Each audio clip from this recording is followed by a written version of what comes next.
Awake in a giant night is where I am. There is a river where my soul, hungry as a horse, drinks beside me. An hour of immense possibility flies by, and I do nothing but sit in the present, which keeps changing moment to moment. How can I tell you my mind is a blanket?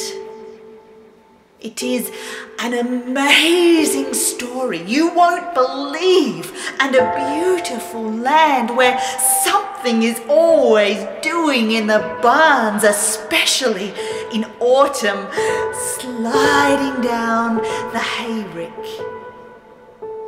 By March, the sun is lingering and the land turns wet.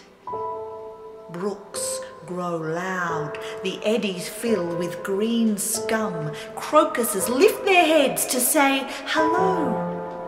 Soon it is good to be planting. By then the woods are overflowing with dogwood, redbud, hickory, red and white oaks, hazelnut bushes, violets, jacks in the pulpit, skunk cabbages, pawpaws and May apples whose names thrill you because you can name them. There are quail and rabbits too.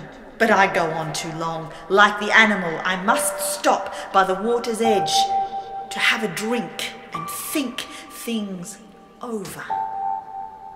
That was good. The drink, I mean, I feel refreshed and ready for anything, though I'm not in Vermont or Kentucky, unfortunately, but in New York City, the toughest place in the world. And it's December.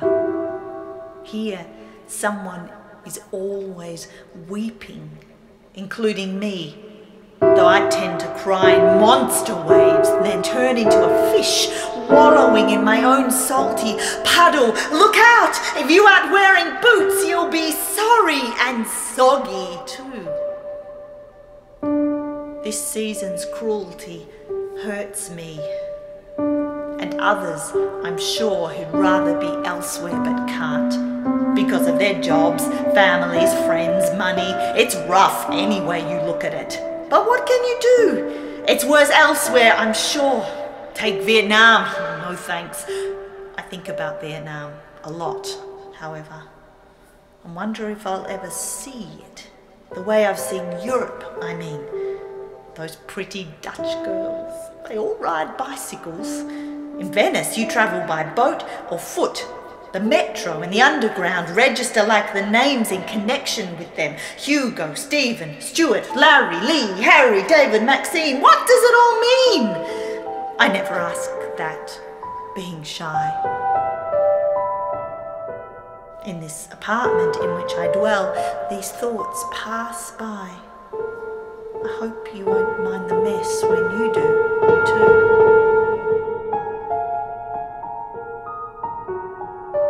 Just walk in, up a flight, and you're in paradise.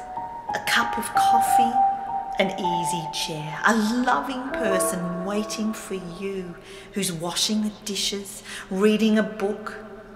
Outside, someone's worrying about love and not sitting down either. He's probably freezing his ass off right now. And other vital parts which would feel great in the country, taking a walk, a hike, shoveling snow. Though you can do that right here. The hub of the universe is where I am in a night whose promise grows with me, unlike the snow melting in the gutter.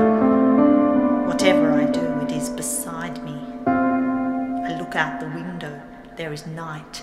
I sit in this lighted room knowing this night, I wish you'd go so I could go to the post office, the bank, the supermarket. Why aren't they open at night? I wonder.